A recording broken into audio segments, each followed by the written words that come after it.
Olá, família! Sejam muito bem-vindos ao nosso canal, um espaço onde mergulhamos juntos na profundidade da Palavra de Deus. Hoje, vamos explorar o capítulo 22 do Evangelho de Mateus, um capítulo riquíssimo em ensinamentos de Jesus, onde ele usa parábolas e responde a perguntas capciosas com uma sabedoria que deixa todos maravilhados. Peguem suas Bíblias e vamos começar essa jornada incrível. O capítulo começa com Jesus contando a parábola das bodas. Imaginem a cena. Um rei prepara uma festa de casamento espetacular para seu filho. Ele manda convites para pessoas especiais, mas, acreditem se quiser, elas recusam. Uma desculpa aqui, outra ali. Um foi para o seu campo, outro para os seus negócios. O convite do rei, a maior honra que poderiam receber, foi ignorado. Essa parábola é uma representação poderosa do convite de Deus para o seu reino. O rei é Deus Pai. O filho é Jesus. E a festa de casamento é a salvação, a comunhão eterna com Ele. Os primeiros convidados representam o povo de Israel, que recebeu a promessa primeiro, mas muitos, infelizmente, rejeitaram o Messias. Eles estavam tão ocupados com as coisas deste mundo, com seus próprios interesses, que não deram importância ao chamado mais importante de todos. O mais chocante é que alguns não só ignoraram o convite, mas maltrataram e até mataram os servos do rei, que são os profetas enviados por Deus ao longo da história. A reação do rei é de justa ira. Ele castiga aqueles que rejeitaram e desprezaram seu convite gracioso. Isso nos mostra que a rejeição a Deus tem consequências sérias, mas a festa não podia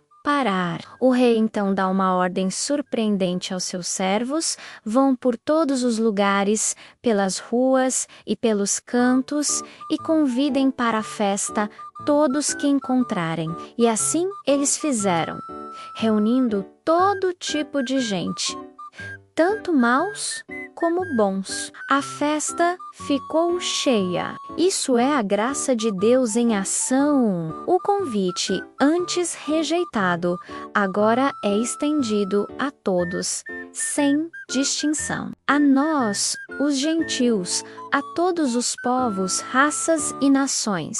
Você e eu fomos convidados para essa grande festa, não por mérito nosso, mas pela pura bondade do Rei. É um convite aberto a todos que desejam entrar. Porém, a parábola ainda não terminou.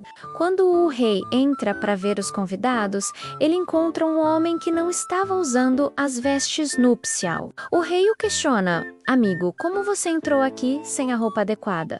O homem fica sem palavras. A ordem do rei é severa.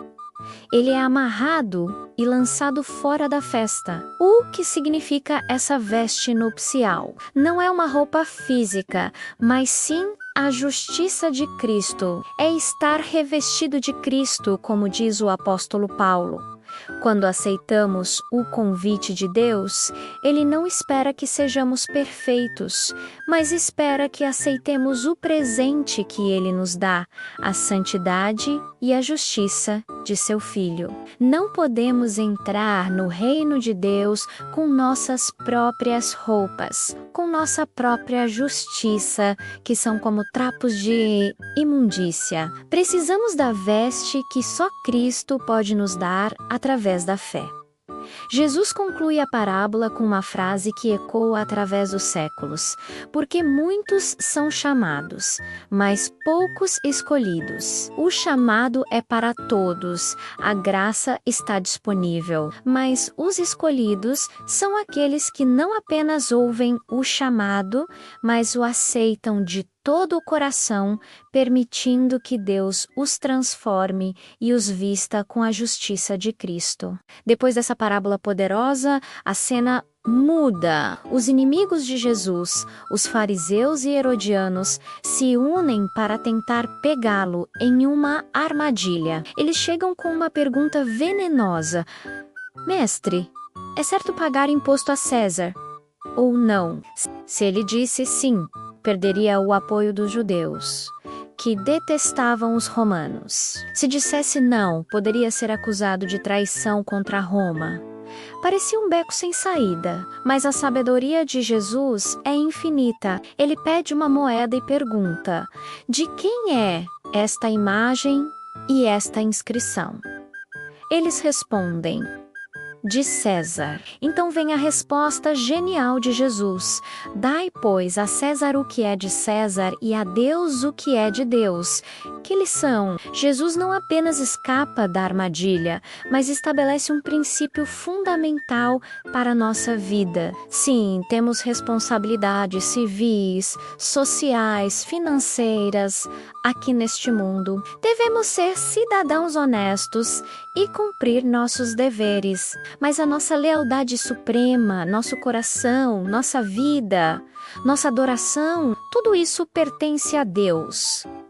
Não podemos dar a César o que pertence exclusivamente a Deus. Eles ficaram tão maravilhados que se retiraram sem ter o que dizer. Logo em seguida, aparecem outros oponentes.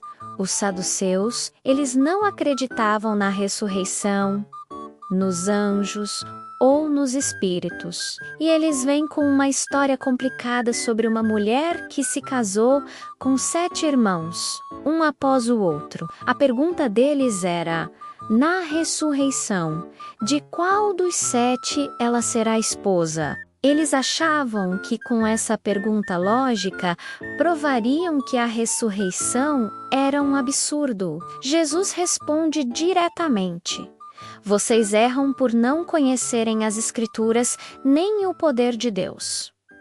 Primeiro, ele corrige a visão deles sobre a vida eterna. Na ressurreição, as pessoas não se casam nem são dadas em casamento. Serão como os anjos no céu. A vida no céu será diferente, em uma dimensão de relacionamento com Deus que transcende as instituições terrenas, como o casamento. Depois, ele prova a ressurreição usando a própria Torá, a parte da Escritura que os saduceus aceitavam.